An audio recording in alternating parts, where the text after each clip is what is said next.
masses are encouraged dramatically, encouraged by Trump's 2,000 people have been tweets killed in the 2 weeks that he's of warning protests. the regime not to shoot into demonstrations, and not tweets, or he also said it to the camera that there will be consequences, and he threatens the mullah regime very clearly and very openly, very frequently. In addition to what he did to Maduro in Venezuela, which actually shows that the man means business, and you don't mess with him.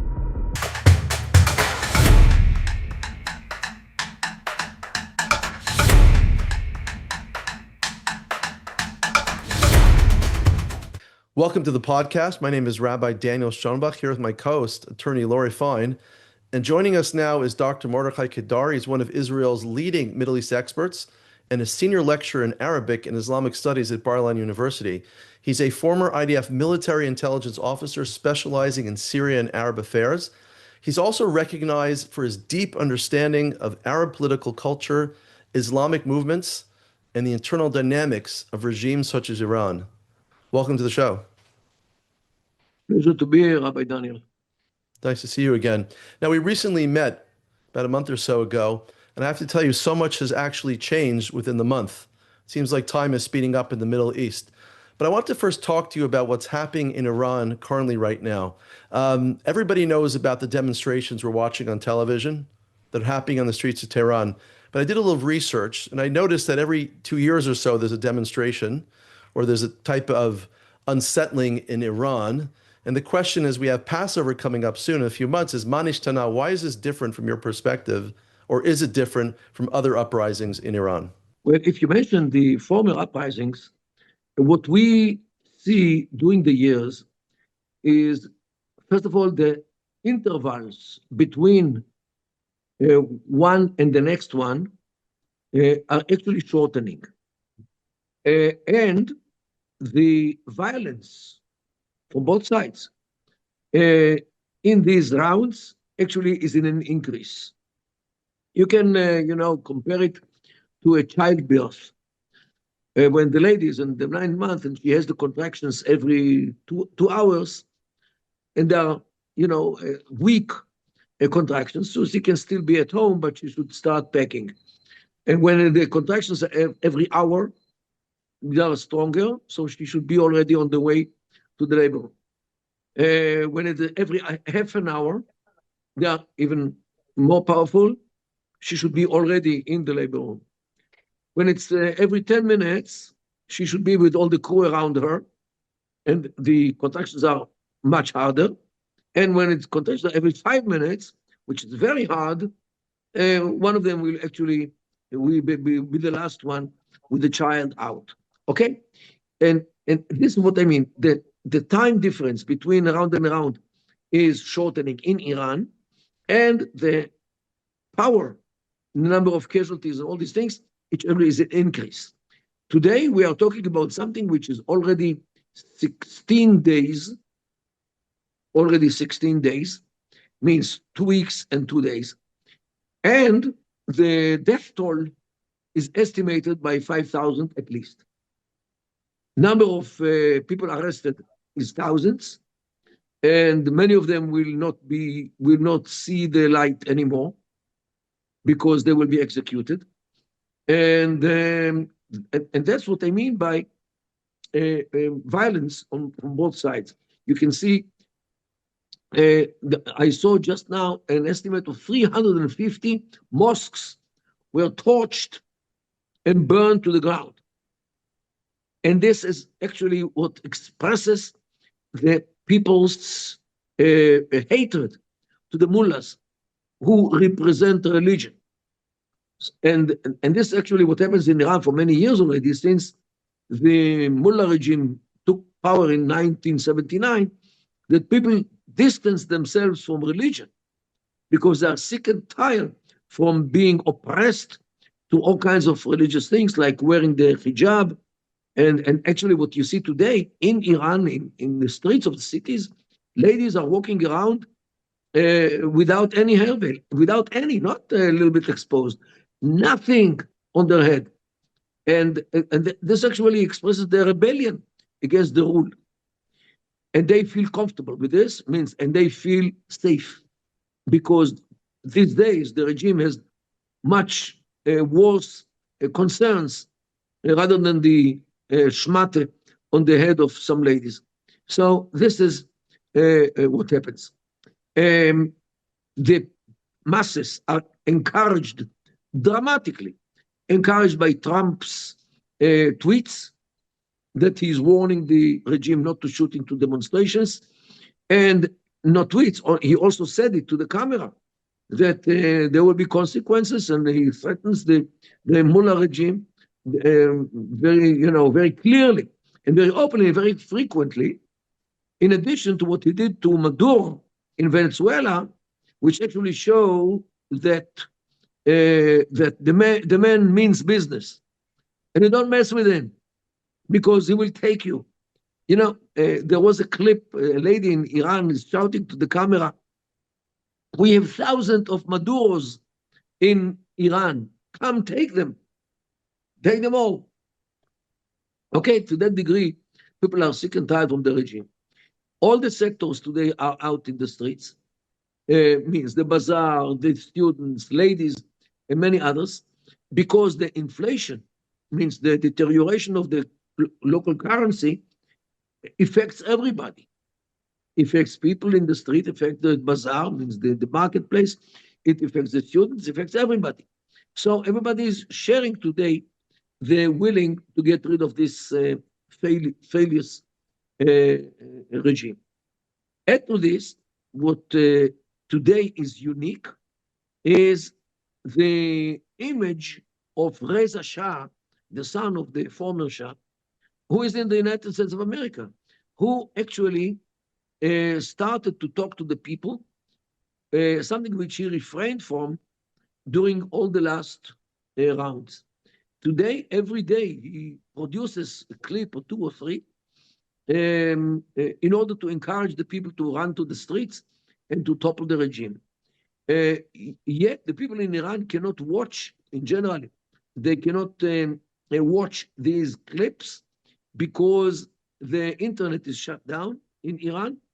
I believe not only between Iran and outside, but also inside Iran, in order to prevent any option to coordinate the demonstrations.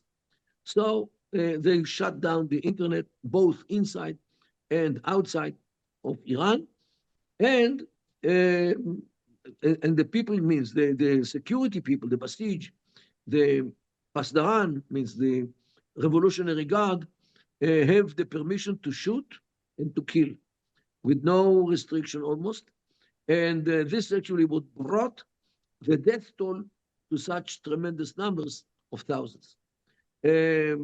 People feel that they have nothing to lose, only their hunger, only their humiliation, only their poverty, and therefore they are much more daring compared to the previous rounds. So definitely here we see, by the way, in June, when Israel attacked Iran, also there was some kind of rebellion, yet smaller and weaker.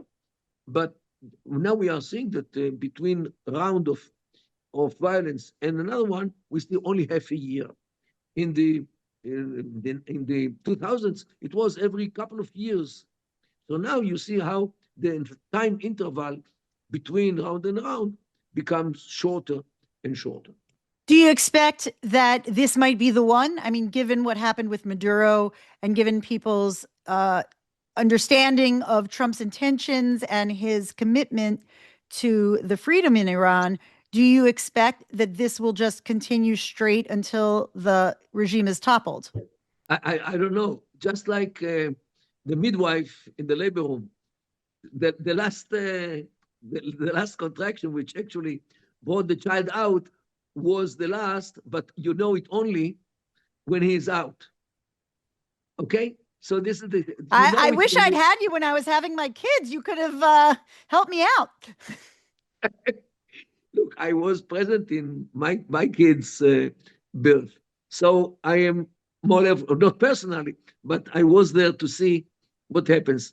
And when I thought about the rounds of violence in Iran, it reminded me about the childbirth, which is, you can, it's a nice parallel, not exactly as you know, but definitely these two elements of time interval and the power or the severity, definitely you can compare this part.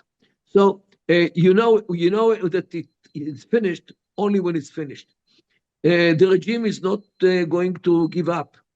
The element which will topple the regime is if security people, especially the Revolutionary Guard, will start acting against the regime.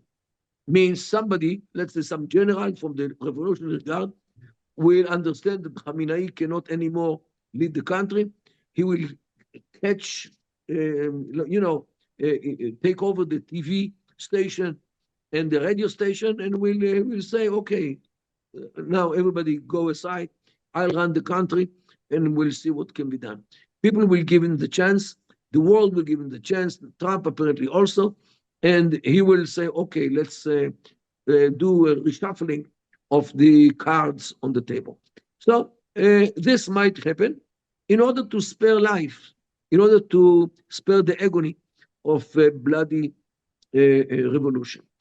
However, having said that, there are two trends within these demonstrations. The major one, the big one, the more obvious one is against the regime. People are shouting in the street, death to the dictator, Mark Bar dictator, in Persian, which is death to the dictator. And they say Bisharaf. Bisharaf means shame on you, and so forth. And this is definitely against the government. However, there is also a smaller tide of demonstrations, which means something totally different. As you know, Iran is made of many ethnic groups. Persians are a minority. Those who are the hegemons are only a minority. And all the others are also minorities. You have the Arabs in the Ahwaz area, in the southwest part of Iran. You have the Kurdish minority in the northwest part of Iran. You have the Azerbaijanis in the north. You have the Turkmens in the northeast. And you have the Baluchis in the southeast. Many of these minorities demand freedom. Means they want to depart the state. It's not only the regime, it's also the state of Iran. They want to be out of Iran. They want the independence from Iran. And actually, if this happens, Iran will be fragmented, just like the Soviet Union, which fell apart to 15 countries like Uzbekistan, Tajikistan, Armenia, Ukraine, and so forth. Like what happened in Yugoslavia, which also was divided to 7 countries, Montenegro, Serbia, Croatia, in those, Slovenia, and so forth. And Czechoslovakia, of course, which was divided to 2 states, one for the Slovaks and one for the Czechs. So the same thing might happen in Iran if the demand to dismantle the state will come after the mullah's regime collapse. Why? If this regime collapses, they lost all the power, the state lost the power, and until it rearranges itself, meanwhile, minorities can declare independence and act like independent states. Not necessarily the world will recognize them immediately, because the world doesn't like these things.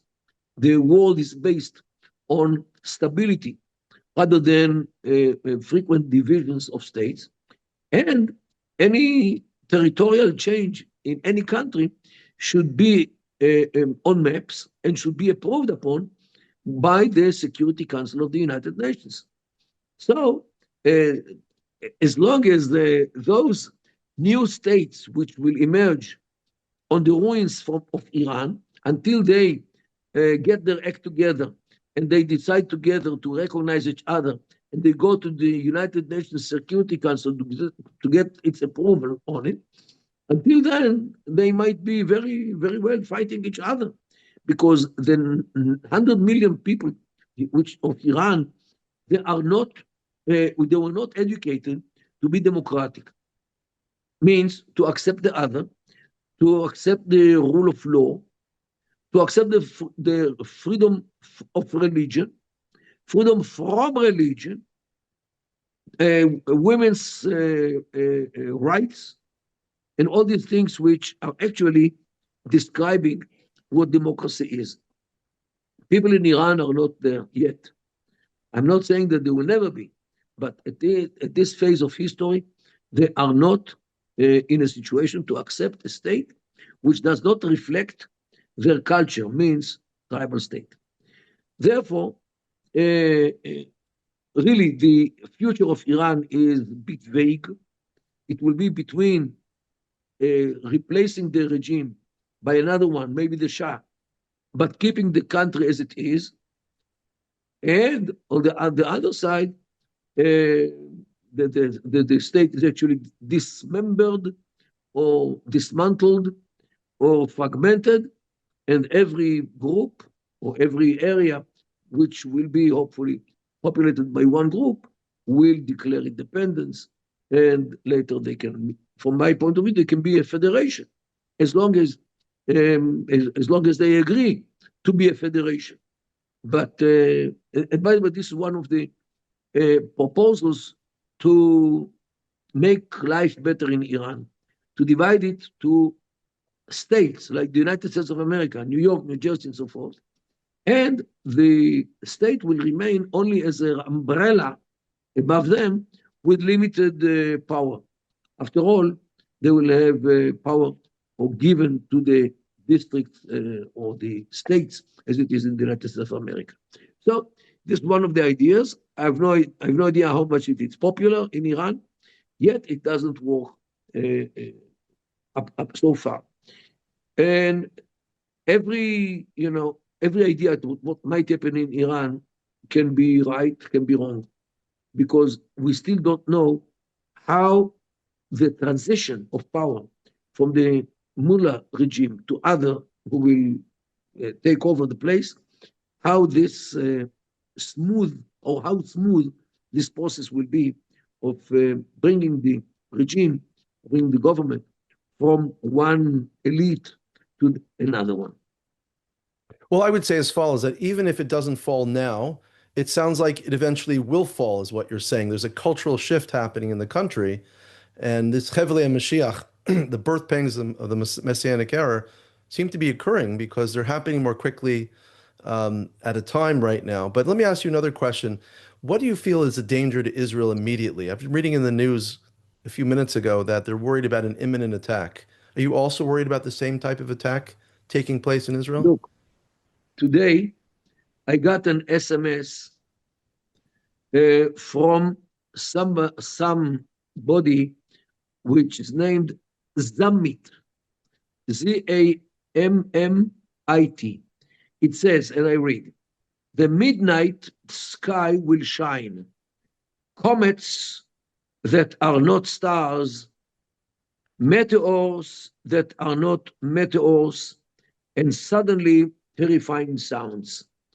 This is something which many thousands of Israelis received by SMS, and it is meant to frighten us as some kind of psychological warfare, apparently by Iran or Iran sympathizers.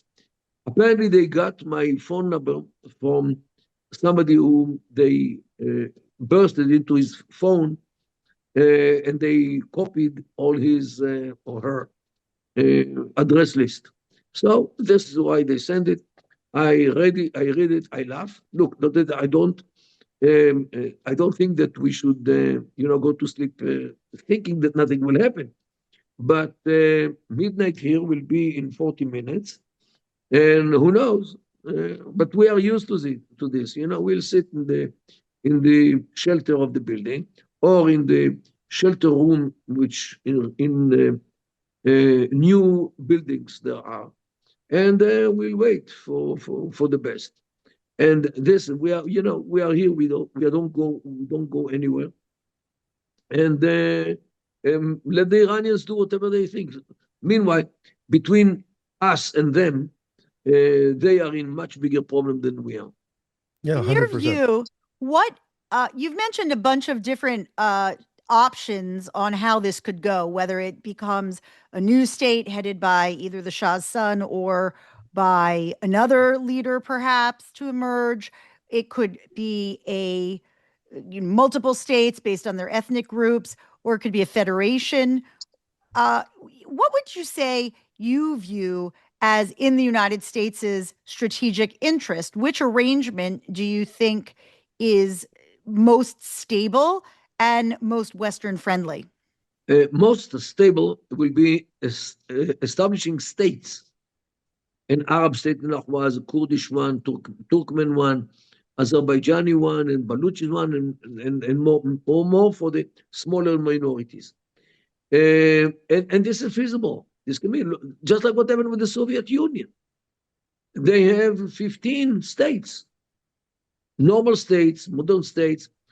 Most of them are real democracies, which came out of a corpse of one of those. So this is what I mean. Iran can very possibly be dismantled, and ethnic states should replace it. It will take maybe some days until they settle down. It might take some lives of people, because people will feel that the earth is moving under their feet, financial feet and organizational feet. And don't forget that many of the IRGC, the Revolutionary Guard, are known. People know about them. People know where they live. People know who they are. And they might be very possibly be targeted by the people from who knows how long from today. Because what they did is tremendous. So this is what I think about Iran. The options are not more than one, and let's see what happens then. Do you see a risk of a significant power vacuum similar to how we were, the rise of ISIS after the fall of Iraq and other past incidents where we tried efforts at nation building and it fell apart and basically came back to haunt us? Well, theoretically, it can be. Let's say the Baluchi organization, Jundullah, which is a fighting militia, is described by the Iranian authorities as something between Al-Qaeda and ISIS. In order to undermine their stability, to undermine their popularity, and to undermine their legitimacy in the eyes of the West. So, it could be. And what do you think is the position of the Gulf states? How do the Saudis and other Gulf leaders fit into this picture? Are they sitting out, or are they actively trying to influence which way the regime change might go?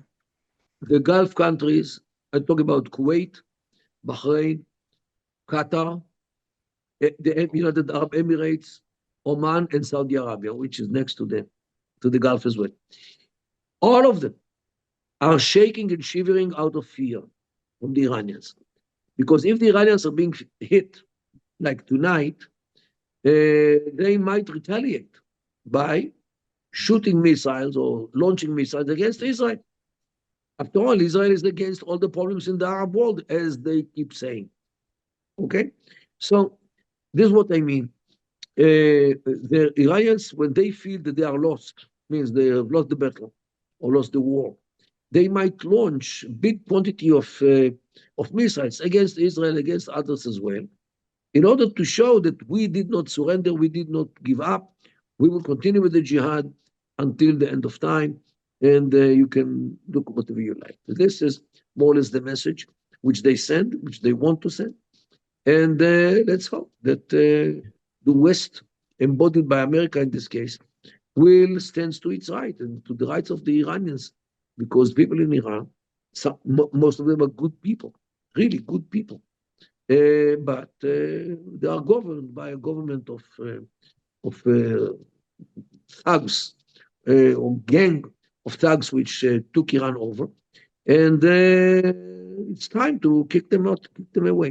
If this resolves the way we hope it does, I also want to bring in the question of the Middle East right now in Somaliland and Northern Africa. What happens to Israel next if Iran does fall and it starts developing this strategic relationship with Somaliland, cutting off the Houthis, in other words? How's the Middle East going to look in the next 6 months to a year if this actually happens the way we hope it to happen? Look, there is a good option that if Iran collapses and the Mullah regime is collapsing, most of their militias, which they implanted in the Middle East, will follow them, like militias in Iraq, in Syria, and in Gaza. The Islamic Jihad and Hamas, which were sponsored heavily by Iran and by Qatar, actually, or even more, definitely might change dramatically. And let's hope that this change will be for the good part rather than the bad one. Mm-hmm. And let's talk about Somaliland. I know we talked a few weeks ago, but a lot has happened since then. How real is the relationship with Somaliland? How significant is it? And what do you believe the next steps will be in the recognition of a new nation, which the United Nations doesn't really want in the first place? Well, they are afraid that dismemberment of a state like Somalia might legitimize the same phenomenon regarding other parts of the body of the cow, or other countries, especially in Africa, which have problems of clans and tribes. And as you remember, the massacres in Biafra in the 70s, if you remember the massacre in Rwanda in the 90s, with the Hutus and the Tutsis. So dividing these states might look like the good option. And this actually will put an end to the African unity, or whatever they started to build them. Because challenging the borders of states is something which, you know how it starts, you never know how it will end. And therefore, I'm afraid of this phenomenon. Of course, I support. Now, when it comes to Somaliland case, what happened is they were supposed to be an independent state. They joined Somalia in a condition that they can live whenever they want. And this is actually what happened. And so we should not be surprised when such things happen. Let me ask you this other question. I find it fascinating watching people in Somaliland. They are Muslims. Many look like religious Muslims. How is it this form of Islam in Somaliland is somehow friendly with Israel, in spite of the fact they should be on the opposite side of the game? Well, I would say that in the Sunni Islam, there are two distinct approaches to Islam. One is that it is a religion. It is about our beliefs. It is about our prayers. It is about fasting on Ramadan. It is about religious issues. This is what Islam to us. There are others who claim that Islam includes everything. Economy should be Islamic economy. Development should be, health system should work according to the Islamic rules. And everything revolves around Islam, around the Quran and the Hadith, and what Allah wants us to do. And therefore, Somaliland, just like the United Arab Emirates, they use the first one, interpretation of Islam, that Islam is restricted to the religious matters, while the worldly, let's say, running the state is something which is subject to what people decide, what people want, what they believe in, and everything should be according to this. And these are two different or two distinct approaches to Islam. What is Islam, and what is the connection between Islam and daily life when it comes to economy or to other things, science or whatever. And this is actually what happens. So Somalia or Somaliland acts according to the tribal tradition, which says you sit with your opponent until white smoke will come out of the chimney between you and him, or you go to a judge who will decide who is right and who is wrong. In any case, you are not allowed to maintain power, to maintain violence. And this is what the people in Somaliland decided. So unlike Somalia, which is a very, I would say, a violent society, you can talk about normal society, which will take you from place to place. So this is actually what Somaliland is, a country which decided to leave all the tribal ways of dealing with the other, mainly violence, to give up on this and to sit until a solution will be found. It can take a day, it can take 2 days, 3 days, a week, 2 weeks, never mind. We will sit together peacefully and we'll decide what should be done. And this is Somaliland. This exactly is. I think that the whole world should support it, should recognize it, and let those people in Somaliland show all the Africans how a state should be run. Well, that's quite an endorsement. I wanted to move on a little bit to what you think is happening in Israel right now in terms of their policies, and how does we're seeing more of the internal politics coming out, more about the investigations happening, and I'm wondering if you think that has any impact on their approach to the current Iranian situation. No, there is no connection. The war against Netanyahu is being waged by the judicial system, in Netanyahu, in his aides and his staff and everything. It's more than clear, it's more than obvious. Yet they don't care about the people, they don't care about rules, and they don't care about the law even. Those policemen who are equipped by the general prosecution, which is behind them and works with them day and night on every file. So to claim today that the judicial system is not involved in this is some kind of ignorance. So this is the situation in Israel. It was like this, it is like this, and it will be like this as long as people will think that liberalism is good. Can you elaborate a little bit more? Look, here in Israel, we are sharply divided between liberal sectors and conservative sectors. Definitely, this is actually what the struggle is all about. The majority of the Jewish community in Israel are traditional, are Masoretic, are conservative, while a small minority are the right, means the liberal framework. Okay, so this is the struggle. It started 30, 40 years ago already, and now it is accelerated. By the way, it had part in encouraging Sinwar, the Hamas leader, to wage the attack on the Nova party and the kibbutzim around Gaza. This is actually what made him feel that yes, we can. That he can defeat Israel by attacking it. So let's see. Do you mean you're referencing the internal struggles that had been going on the entire year before? Is that what you mean? Well, I do remember that Israel, since Bibi's been in power, people have been demonstrating on the streets continuously for several years, which just preceded Hamas's attack.